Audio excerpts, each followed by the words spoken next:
Our next guest, Stephen Brunt, renowned columnist, author, and now podcaster.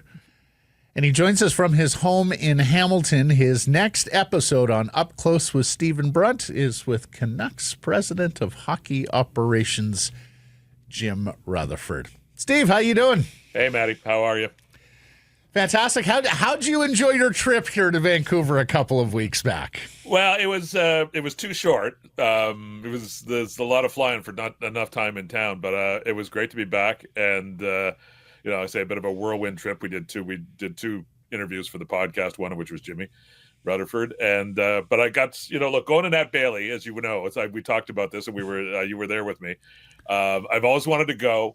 And heard so many things about it from my Vancouver pals, you and Tom Hawthorne and all these other folks I know who, kind of worship at that shrine. So it was great to get. Now, I did get there on the one night when Namala didn't hit a home run, so I missed. Apparently it was the jinx. But no, it was a total blast. What a gem of a park, and what an interesting team you got there now with the Seas. I don't know how many. Some of those guys are going to be in New Hampshire before the summer's out, but boy, enjoy it while it lasts.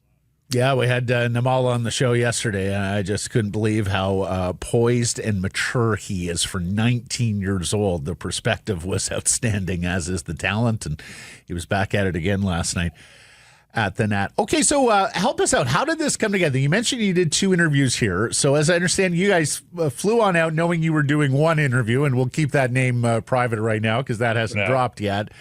And then the Rutherford thing comes about. Tell us. Well, yeah, we came out for one, and I'm working with Amal Delic, who you guys work with, who's fantastic, and he said, look, I put in a call to the Canucks about Jim Rutherford, and I said, look, that's great, and I'd love to talk to him, and I said I've got this weird. I literally saw him play junior hockey when I was a kid, and I'm really interested in it. He's had quite an amazing career in a lot of ways, but this was right around. There were 2 the back-to-back press conferences almost, right? But those 2 unbelievable press conferences. And I said, look, there's no way. Like, if I was him, I wouldn't be talking to anybody. And I'm used to the media environment here in Southern Ontario, in Toronto. Like, you think Brendan Shanahan would sit down and talk to somebody if, all hell was breaking loose? Like, he's explaining having to trade away a guy in the middle of the season because 2 players hated each other, or his coach just turned down an extension and is leaving, or talking openly, kind of musing about whether he can sign your best young player. Like Brendan Shanahan, like it's more like in most teams, right? It's like the Vatican, right? Like no one's talking. And I thought there's no chance. And then we got a call and they said, hey, Jim, I'd be happy to do it. And so we just on the same day I flew back, actually, we went over to the rink and sat down and had Jim Rutherford, a very forthright conversation. He's a lovely, lovely guy, and it was great. It was refreshing, Matt. Like again, in this business now, and again, this whatever the content is, and however Canucks fans are going to react to the content of the interview, I'm just so used to people not speaking anymore. Not in a real, not like humans. And, having media people stand up and go, no, you can't, no, don't, no. Oh, we're going to have a scrum. You get one question. To have somebody actually sit down and be asked a question and answer the question to the best of his abilities, and kind of surprise you sometimes with being honest. Like it's again, a weird world in which honesty is surprising, but it is. Right. And we've learned this about him here, but I think he came with a reputation beforehand. This crazy principle, Steve, of ask him a question and you get an answer. Yeah, how weird, right? How bizarre! what a strange new agey thing to do. But man, it's great. Like look, from a media standpoint, for you guys, enjoy them while you got them. Yes, considered answers. What a concept. We have a clip here, Steve, and it's you asking him about his forthrightness. The fact you've talked about it in a pretty forthright way. Because you didn't have to, right? You could have. No, but it's the way I've been my whole life. I try to give people as much information as I can.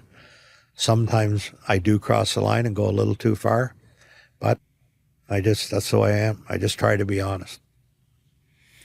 Did you have lunch there? For those watching, you're sitting down at a table. That's that inner sanctum fancy club that they've got in the rink. Oh, wow. They don't generally invite guys like me in there. But I was going to say people pay top dollar for that, Brunt. You're really lucky you got that. Nice looking wine shelf there, I'll tell you. Hey, let me ask you this, because this is something that came up throughout the season here with Canucks fans as the Miller and Pettersson feud was raging, as they were acknowledging it, and then the aftermath of those two explosive press conferences. We heard a lot from Canucks fans and hockey fans saying, this is the shot across the bow. The NHL is turning down to NBA Boulevard. You know how the soap opera now reigns in the NBA, right, Steve? Like, it seems like their business, their dirty laundry is aired out more than any other league. And it almost seems like you have the league and clubs who are sort of wink, wink, a part of this, that they like all the discussion, good, bad, or indifferent. Do you see these sorts of narratives? Do you see these sorts of dramas and soap operas coming to the NHL? Is it just a lag here, and that hockey is eventually going to start doing all this like their brethren in basketball? That's a heck of a question. I hadn't thought about it that way. It's a long way for hockey to go to kind of take on that kind of culture, for want of a better word, right? It's antithetical to the kind of the everything that people have come to believe about the sport, right? Which is that everything, you keep it behind closed doors. You don't what happens in the dressing room doesn't ever go outside. It's a loyalty test. You never say anything that would get in the way of the team. You never put the individual stuff in front of the team accomplishments. Et cetera, et cetera. Now, a lot of that, one of the things I think I raised with Jim, talking about kind of the whole kind of, because a lot of that comes out of the power of the individual, the star power, and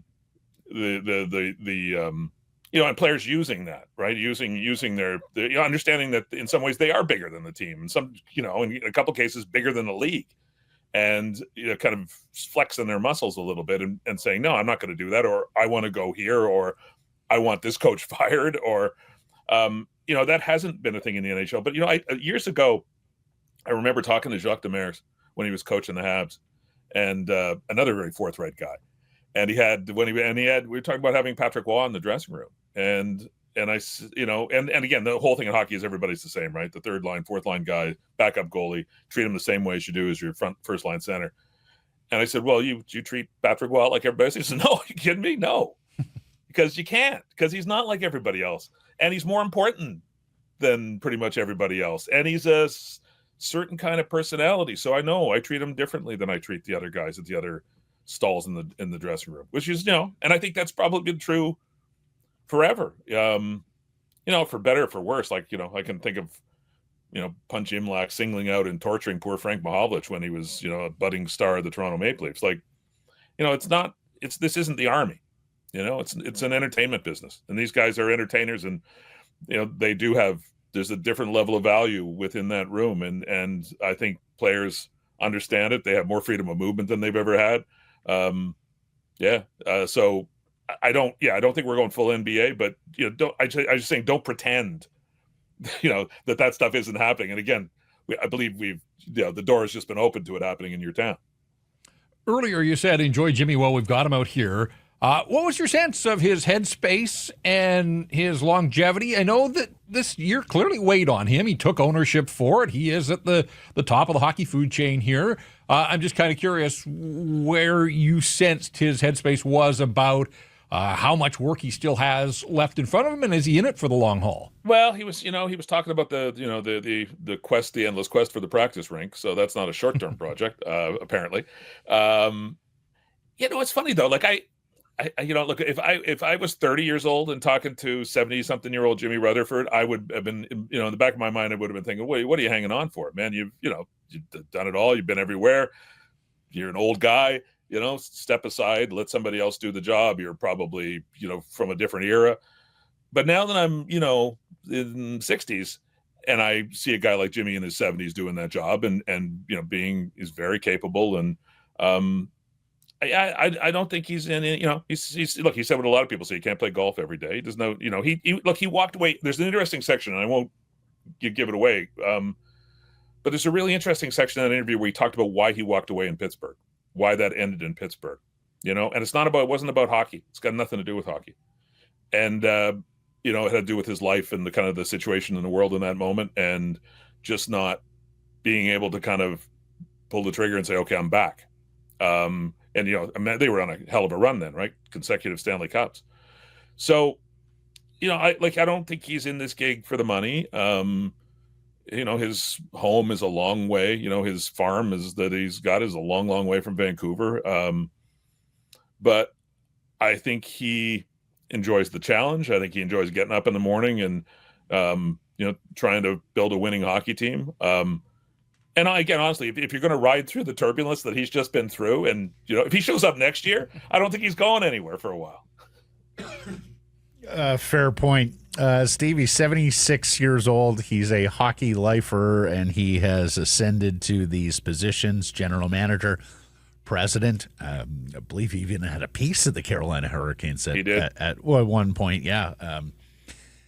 I don't believe Mr. Karmanos could afford to pay him at one point, so gave him a piece of the team. That's also true. Yes, but you tell me, how many more Jim Rutherfords with this sort of profile, and I mean a dyed-in-the-wool, in-the-game ex-player, are we going to see ascend to these big jobs in hockey? Because you take a look around the other sports, it tends to be fewer and fewer ex-players and, you know, more guys with law, math, science, accounting certifications. Well, and he's not, you know, if he was a guy behind the bench, you know, you might say, yeah, sure, there's lots of ex-players still floating around behind the bench. That still happens. But to do, you know, to run the business, like his trajectory. So he played, you know, he played for the Detroit Red Wings. Karmanos at that point was, you know, running the kind of the CompuWare, building that CompuWare minor hockey, junior hockey empire that he built in Detroit. And, you know, so Jim, the just ex-goaltender, NHL goaltender, Karmanos hired him to run a goaltending camp for the guys the kids in his organization, which at that point is pretty revolutionary. No one was doing that on those levels of hockey. And, you know, look, Jim played junior A hockey. I'm not sure how much high school he went to. Most of those guys in that era didn't go very far because they were, you know, de facto professionals by the time they were 17 years old.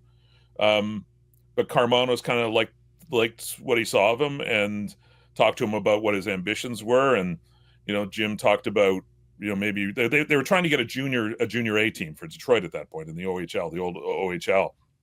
And he talked about how, you know, he might like the idea of running a junior team at some point. And they didn't get that team right away in CompuWare, but they did. The Windsor Spitfires went broke, and Karmanos bought the Windsor Spitfires and said, "How would you like to run the Windsor Spitfires?"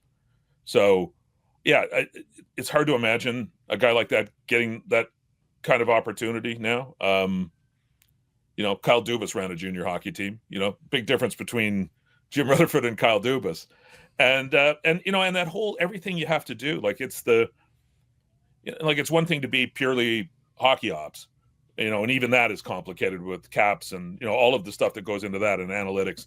But the managing up to your owner, managing down to your team, you know, and it's about buildings and it's about revenue and it's about league relations and all that kind of stuff. Like, yeah, they're going to be hiring MBAs before they hire ex-goalies from Hamilton. Well, and especially if you're trying to get a practice facility done, you damn need to be a politician for that gig. Up Close with Stephen Brunt, the next episode with Canucks President of Hockey Operations, Jim Rutherford. It is out there today, wherever you get your podcasts with the Nation Network. And Steve, we'll have to have you back when that second Vancouver interview you did drops here. It's a fun one, and I'd be very happy to talk about it. Look forward to it, my friend. Thanks for this. All right. See you guys.